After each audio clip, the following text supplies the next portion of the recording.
DeVon is a VP at Columbia. You shepherded this film from beginning to end. Yes. And let's start there. What was that like? How did this begin? What was the creative impulse to see this go from being a best-selling book to seeing it on the screen? The impulse, Joe Roth, who is one of the biggest producers in Hollywood.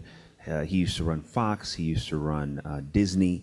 He also produced the movie Alice in Wonderland, billion-dollar film.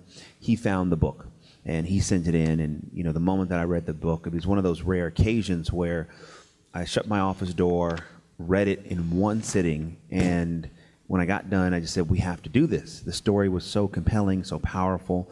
And so, went in, we did a deal for the book. Todd Burpo, who's the father, he, wanted to make sure that the book was in good hands.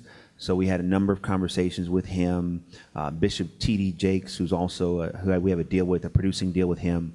Todd Burpo was a big fan of Bishop Jakes, so we called up the bishop and said, hey, can you be a part of this? And so he read the book himself. He loved it, wanted to be a part of it. So it was myself, Joe, and Bishop who really partnered to get the rights at Sony. And then once we got the rights, the goal was to find a screenwriter who could adapt the book. The book is not it's not a novel, so it wasn't written like a movie. Right. It was written, with vignettes and different stories and different anecdotes, but it wasn't a full movie, So we had to really find, how can we create a movie story to capture the essence of what they went through. Right. And we found Chris Parker, who did the first couple drafts of the script, and then Randall Wallace, who wrote Braveheart and Pearl Harbor, and an amazing writer-director. Yes. We sent him the script. He came on board, did a few more passes of the script, and that's what got us into getting the green light on the film. So it sounds like it all kind of came together easily. Would you classify it as easy? I would say, in terms of, we bought the book in the spring of 2011, and the movie came out spring of 2014. So as books go, it was actually pretty fast. I don't recall a book being adapted to screen that fast. But in terms of the process, no, it was not easy. Whenever you develop a script, it is hard.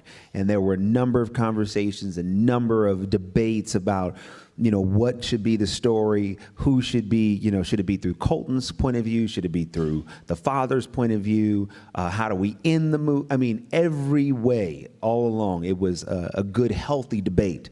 But thankfully, when everyone knows what the end goal is, it really helped all of us kind of make sure that even when we had disagreements, we still knew what the point of the movie was.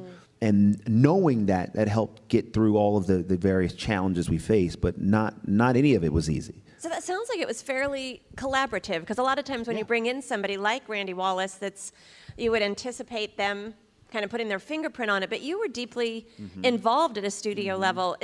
That's not usual, is it? Or how is that? Is that a commonplace thing for you in your capacity? For me, I can only do my job in the way that I do it, which is very passionate, very involved. Randy absolutely put his stamp on it, and much of what you see in the film is his vision. And so it was really important to support his vision and to give him the confidence and to know that we were there to help him, guide him through his ideas. Because sometimes even when you're a director, you need help. And so it was very important for us to be a support system to him and his vision. And I was thankful to be a part of that. And for me as a studio executive, I can't do something if I'm not passionate about it.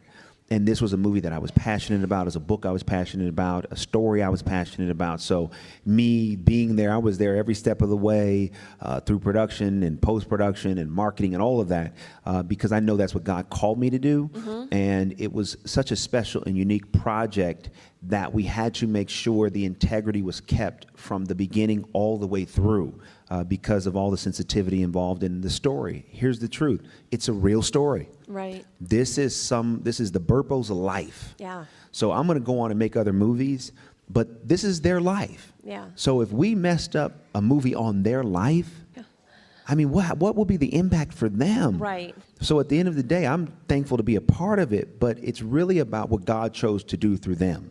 And all of us just being a part of the process to help bring their story to the world. Right.